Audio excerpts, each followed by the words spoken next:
What is up, Chef Mate fam? I'm back again with another one. I'm gonna be talking to you guys about some of my ultimate dishes.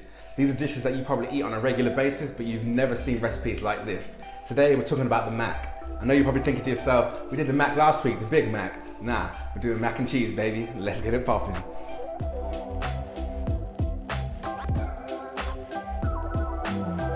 Right guys, let's jump straight in. I'm gonna do my ingredients rundown. So first, we're gonna build our roux to build our sauce. Basically, it's pasta and sauce, really, isn't it? But we're gonna funkify it. So I've got my cooked pasta here. I'm using pasta shells. The reason I'm doing pasta shells and not actual macaroni is because these little shells with these little cups, when they fill it with that cheese sauce, obviously it's gonna be banging. So that just puts an extra little bit of swag on your macaroni and cheese. I then, at Tesco's, I went and got a ready cooked ham hock from the hot section. Super easy little cheat there, it's already cooked for you. All I've done is shredded it off the bone, and I'm just gonna shred this up, add that to our macaroni and cheese, gonna make it pop. Cheese-wise, I've got a nice mature cheddar. That's gonna give us that strong flavor, that strong cheesy flavor. I've also, for the strong flavor, I've got a nice block of Parmesan cheese. Some of that's gonna go on top, some's also gonna go in the sauce. We need that cheese pull. So I've got a ball of mozzarella, fresh mozzarella, lovely. And I also want that creaminess, so I've got some nice cream cheese there. I've got some milk, just normal semi-skim milk, full fat is absolutely fine as well. I've got some plain flour, I've got a little bit of butter, that's obviously to get our pan started, a little bit of garlic, just a little bit, just a couple of small cloves, just to give it that little hint of garlic. I don't want to be too strong with that. Salt, pepper, olive oil, as always. I got myself a little dish. I'm used to making massive batches of this for my family at Thanksgiving, my family at Christmas, my family was on a regular basis, to be honest, and we always eat truckloads of it. Today I'm gonna try and scale it down and do a small batch. So I'm just gonna sort of play it by ear, play it by feel. I'll probably have some left over. That's never a problem because the sauce, everything, you can build it up and freeze an extra one. It's all good to go. So I've got some chives as well to garnish at the end. And also I've got some lovely brioche bread here that I've just cubed. And we're gonna put that on top as well, just to add a little extra dimension. So that's everything, guys. I'm gonna show you how to get this sauce going and then we'll start building it up. Right guys, sauce. So I'm gonna go in with equal parts olive oil and butter. Let that start melting. Straight away as well, I want to put my garlic in there to cook out some of that raw garlic flavor that I definitely don't want. Grab my spoon, give that a little mix. So basically what I'm doing now, I'm making a roux. This is just the base of our bechamel sauce, which is just basically a cream sauce that will slowly get thicker and thicker as we add our flour and then our milk. I'll show you that in just 1 second. As soon as our butter is melted, I'm gonna start adding some flour. Right guys, so I'm just gonna go in with about 2 heaped tablespoons of plain flour and give that a stir.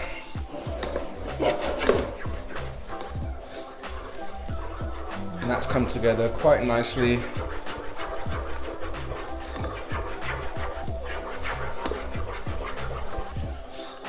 And you'll hear a lot of people talk about making a dark roux. I actually want to make this a lighter roux, which is actually called a blonde roux. So we don't want to put too much color on it. We just want to bring it together, let that garlic cook out a little bit, and then we'll start adding our milk. The key is to add your milk slowly, and as soon as you add that first little bit of milk, you're going to see it thicken up drastically. Don't worry about that. Just as soon as it goes smooth, add a little bit more milk, and a little bit more milk. Don't dump all your milk in at once, otherwise you're going to have lumpy sauce, which is what we don't want. Right, this is looking good. So I'm gonna add my first bit of milk in, just a little bit at a time. And as you can see, that's getting thicker, coming together like that. As soon as it's together like that, a little bit more milk.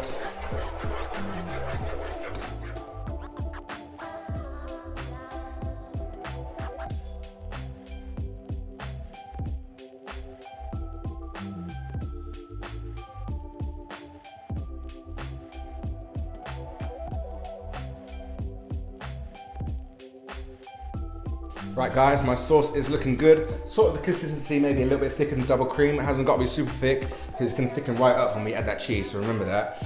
Straight away I'm gonna go in, I've turned my heat down to like number 2. I'm gonna go in with this cream cheese. As you can see, it's quite a lot, pretty much a whole little square pack of cream cheese. Remember guys, this is ultimate mac and cheese, so it's got to be super cheesy. Let's not play around. So let's get that stirred in.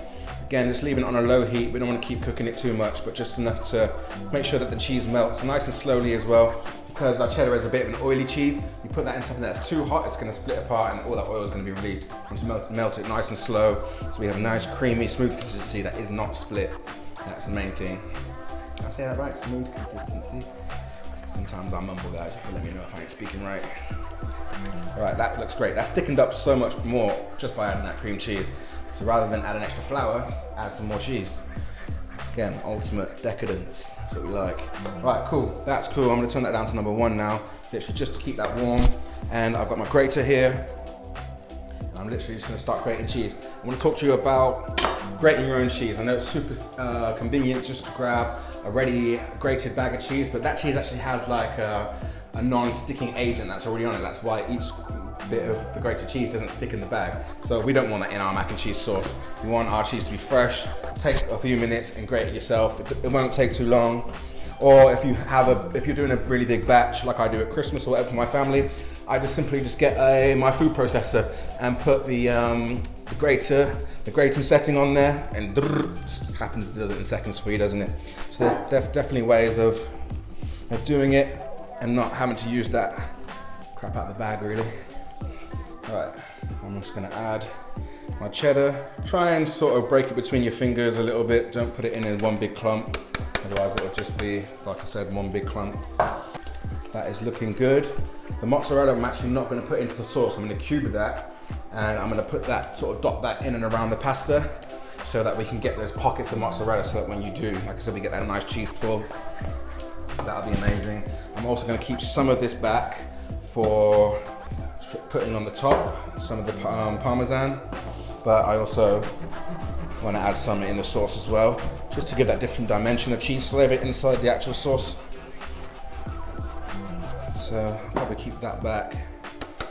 Put that in the sauce. It's looking good. Again, let's try and sprinkle it out with our fingers a little bit so we don't get too clumpy. Make sure we get all that cheese in there. Wicked.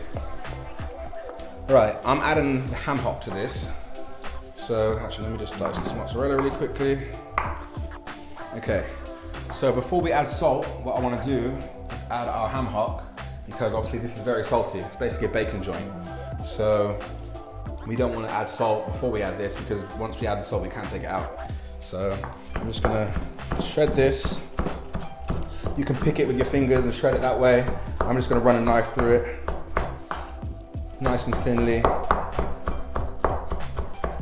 For this size tray, because it's such a small tray, I'll probably only use half of the meat that I picked off the hock. Obviously, I peeled the skin off, I got rid of most of the fat. I just want to use the lean meat for this.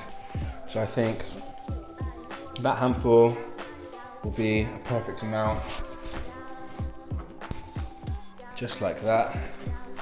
And I left it quite chunky, quite big chunks. I don't want it too fine. Again, as much as it's ultimate, it's all about being rustic, making it feel like you're cooking at home. You don't want little dainty pieces of ham. You want to get a nice chunk of ham in your mouth, you know what I mean? All right, wicked. So now that ham's in there, now we can taste it for salt. Obviously, mature cheddar is also salty. See, it barely needs any. I'm gonna put just a few cracks and that'll be it. Bearing in mind we've cooked this pasta in salted water as well. Pepper, definitely gonna make it nice and peppery. Give it a few nice cracks of black pepper, freshly cracked pepper, guys. Again, I say in all my videos, makes the biggest difference. Cool. I'm gonna add these chives now. And I've got some spare chives as well, just to finish off as a little garnish, just to put some green on there, just to add some color. But those can go straight in, and then you'll have those beautiful little flecks of green all throughout your sauce as well, which you can't go wrong with that, and that adds that little slight onion flavor. Works really well with the garlic and the ham. Perfect. Right, that is our sauce built, guys. I'm gonna add it to the pasta, and we will start putting it together in our little baby dish that I'm not used to using, and then we'll get it in the oven. Right guys, it's time to start putting together our ultimate mac and cheese. So I've got my sauce here, it's got my ham in there, it's got all my cheeses, my 3 different types of cheeses, it's got my chives, my garlic. So I'm gonna put this straight into the pasta. I'm not sure if I'm gonna need to use it all, so I'm gonna use half at first.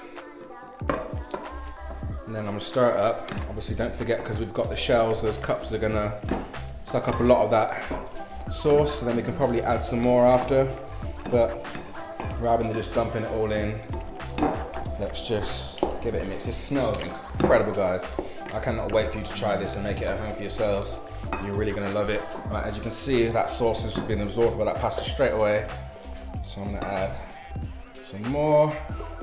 And as we double cook this pasta again, don't forget it's gonna suck up some more of that sauce. So it may look a bit runny, it may look a bit gloopy, but it's gonna be absorbed, so don't worry about that. And look how these pasta shells just get full of sauce. Absolutely amazing. So when you bite into one of those, it's gonna be a flavor explosion in your mouth, a nice creamy cheesy explosion in your mouth. And you and your guests will definitely be very pleased. Right, I think that looks good. I'm gonna save that last little bit of sauce for another time. And let me just wipe my hands off. Okay, cool. Let's go straight into our pan with some of our cheese mixture, pasta mixture. Making sure we scrape some of that ham out. Right. I think that looks good. I'm gonna leave a slight centimeter gap just around the edge because we want to add a few little toppings. Okay, that looks perfect. So now I've got some extra ham here that I've just diced up small. I'm literally going to cover the top of this mac and cheese in. So that's how you know every single portion will definitely have a nice amount of ham in there. Okay, get rid of this, so we don't need that. Next up, what I want to do is into my brioche. These are literally just brioche buns. You can just use normal brioche bread. I've just diced up into sort of centimeter cubes. I'm gonna crack some black pepper straight into there. I'm gonna do a little bit of salt, not too much salt. And then I'm gonna get my grater and straight into the brioche cubes that we made. On my fine grater, I want to put in some more of this Parmesan. So now we've got a bit of a brioche Parmesan mashup. You've got your pepper in there for that nice pepperiness. So when that crisps up together on the top, you get the oozy bit of the Parmesan, you've got the nice crisp brioche. I mean, that is an amazing decadent topping to go on top of any mac and cheese. Just before we do that, we just want to dot this amazing fresh mozzarella, as we say back in the old country. Let's just pop it straight in there. This is one whole ball of mozzarella going into this small tray, so you know there's going to be some mega cheese pool going on, which is what you want to see. Just dot these around everywhere. Don't be scared to get your hands messy, says the guy wearing the gloves. But cool. Got our mozzarella in there. One last little hand wipe. This amazing topping that we've just made. I just want to cover this amazing mac and cheese in this topping. Don't be scared to pile it up. God, guys, this looks amazing. Look at that. Don't be scared to make a mess. Who cares? We'll clean it up later. Rest of that Parmesan that was just in the bottom of the bowl.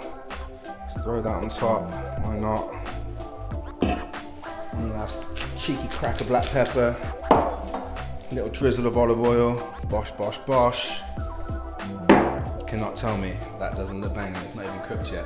Let's throw this in the oven. I've got my oven set to about 180 to 190 degrees, depending on how high up in the oven you're gonna have it. Let's cook this for about 30 to 40 minutes. It's gonna be perfect. Right guys, here we have it. It is done, it's bubbly, it's oozy, the cheese is going everywhere, but that's all right. Put a tray in the bottom of your oven just in case though. Top tip, I actually ended up covering this in tin foil just for pretty much the first 3/4 of the cooking because I didn't want the bread on top to brown too fast. And then the last 10 minutes, I just wiped it off and then let it brown up and crisp up. Bread's nice and crispy, cheese is nice and oozy. I'm gonna scoop it now to see if we get that nice mozzarella cheese pull. Here we go, look at that. Super cheesy, super decadent. You can see those herbs, you can see the ham, all up in there. And that is a meal in itself. Obviously you could have it as a side if you're feeling savage, but I think for me this will just be my lunch. I'm gonna tuck into this and let you know just how good it tastes. Right, it's that time, let's dig in, let's taste this. I wanna make sure I get a little bit of everything. It looks like it's really hot. I'm trying not to burn myself. Ooh-wee! Good macaroni and cheese, boy. Ultimate macaroni and cheese. Here you have it. Make sure you try it. Chef Nate. Food.